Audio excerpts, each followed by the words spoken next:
La maglia della squadra e la firma dei suoi compagni, dei suoi amici, di coloro che con lui hanno vissuto l'amore per lo sport.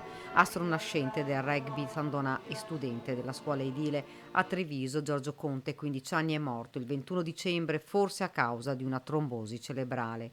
Nel Duomo tanti hanno voluto essere presenti. Non c'è una spiegazione, dice il parroco nell'omelia. Di fronte ad un fatto come questo ci si può giustamente arrabbiare, soprattutto perché non riusciamo a trovare un perché. La bara chiara sopra la maglia e quel pallone ovale che lui amava tanto. A parlare la mamma Eleonora. Grazie, dice, anima bella.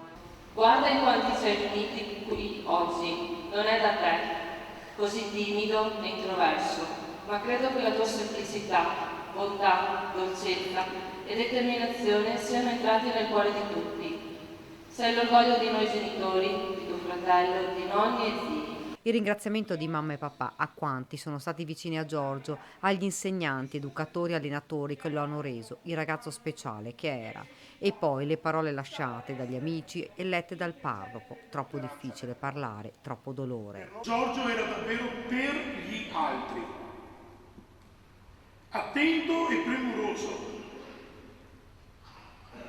Scrive una sua amica, l'affetto che lui dava era un affetto vero. Un ragazzo timido ma deciso, con tanti sogni. Giorgio è stato uno dei ragazzi che ha vissuto meglio quel campo.